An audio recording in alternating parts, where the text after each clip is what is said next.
Welcome back, you guys. Menopause Energized presents the 30-day Healthy Heart Marathon. We are on day number 28.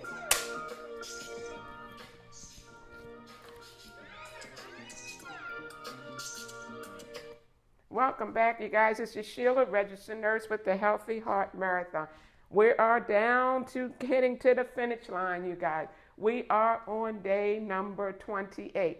If you have not been following us, you can definitely catch up with the videos. But we only have a couple of days left to finish this all up. So again, also please like, subscribe to the channel as well for further insights and takeaways even after the marathon is over. Now, why does fatigue happen in menopause, you guys? If you feel tired all the time in menopause, it's not just your hormones. Your heart and energy are more connected than you think. Let me explain why this matters. And along with that, actionable steps you can begin today to start experiencing a boost in your energy. There is a real connection between menopause, fatigue, and heart health. I call it the hidden heart connection. Fatigue is not the direct cause of heart disease, but persistent fatigue in menopause often signals underlying issues that can impact your heart health. When you have a low energy level, you have less physical activity. And with that less physical activity, you have reduced cardiovascular fitness and a higher risk of cardiac disease.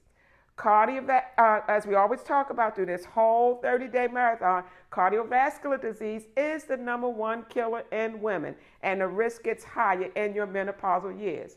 Now you see the connection? The hidden heart connection. Estrogen. Here we go again with this doggone estrogen. Estrogen protects the heart.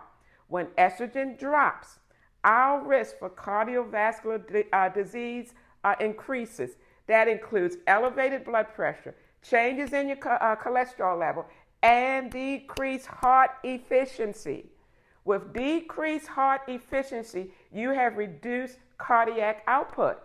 Menopause can suddenly affect heart pumping efficiency. Let me say this again.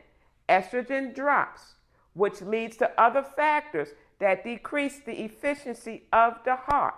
A less efficient heart means less oxygen delivered to your muscles and the brain, which contributes to the fatigue. The hidden heart connection. Also, poor sleep increases stress hormones, and it makes the heart work even harder, and energy levels drop. Few realize that the cardiovascular system plays a big role in their persistent low energy. Not only that, belly fat, insulin resistance, and inflammation all increase in our menopausal years, also subtly affecting heart function, which even leads to more fatigue. So here today, we're going to fix on that fatigue. Now, you will hear some professionals say that get more exercise in and you will feel better. Yes, that is absolutely true, but it is not the first fix you should work on. The first fix is not exercise. Ladies, how can we work on our physical activities if we're always feeling very fatigued? You should never work on exercise to gain more energy until you do this first fix, #1 fix, I should say first. And that is focus on improving your nutrition. That is the #1 key. You should never exercise and eat poorly. It's just going to compound one problem on top of another. And then how do we do this? We have to, again, I talk about this through the whole time, we have to change our lifestyle, which means we have to fix our energy level by improving our nutrition. And I'm just going to give you 3 factors here, and basically that will be it. I am trying to get in my program, Menopause Energy, I'm trying to get women to focus more on their health, especially their heart health. Heart health, the reason why I decided to do the 30-day Healthy Heart Marathon, because that's one of a really important passion for me, because when I was doing bedside nursing, cardiac was my specialty. So basically, three things you can remember for improving your nutrition. PFH, protein, fiber, and hydration. That's all you really need to know. The reason for that, because you can start putting your combination together. The reason why you need protein and fiber combination, those two together, and let me point it out here, those two together regulates insulin and cortisol spikes. When you do not eat healthy, you have a more chance of having the insulin and cortisol spikes irregularly, and that messes up your blood sugar level. So these here, when you eat it in the right proportion, it regulates the insulin and cortisol, which will regulate your blood sugar and prevent you from having those high blood sugar levels. We already know what products have a lot of protein in foods.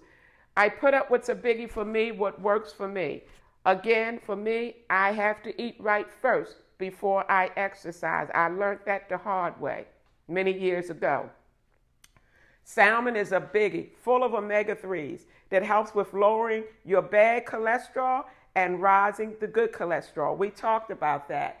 Greek yogurt is another one, good for protein. You can throw some berries on top of that, and that way you will have your fiber from your berries. And then, of course, chicken is good for protein as well. I'm not going to name everything. The reason is, if you click on the link below, I have a free PDF that talks about basically a healthy gut, which also will help you eat more healthy. Beautiful made slides and everything. And then it gives you a 7-day meal plan. So if you don't know what to put together for breakfast, lunch, and dinner, that meal plan is there for you. So click on that link below to get that. And then, like the fiber, I can only tell you from my experience, avocado is one of the best. It's a fruit. It's not a vegetable, but one of the best fruits you can eat for also omega-3s. I find for me, it definitely gives me more energy, and also it does something different to my skin. My skin glows. Between that and me using, I think, the Neutrogena products, but and I'm not promoting them right now nor affiliated with them, but I love avocado. Again, if you can't always get the salmon in, avocado will pretty much give you the same benefits.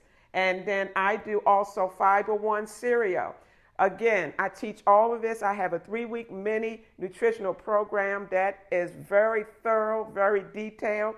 That is also one of my resources. It is on my website, www.menopauseenergize.com. Take a look at that. It goes into everything. We start 1 week on diabetes, 2nd week on hypertension, 3rd week in cholesterol, and it teaches everything pretty much that you need to know about nutrition.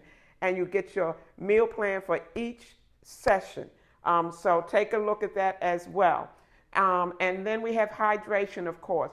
Yes, water keeps you energized, believe it or not, especially in those hot days when you're feeling tired and weak. You just may be dehydrated. Need to keep up with your fluid intake. Again, for women, 8 to 10 glasses a day. Some say 10 to 12 glasses a day. And then in my nutritional program, we go into water intoxication. That is a biggie now.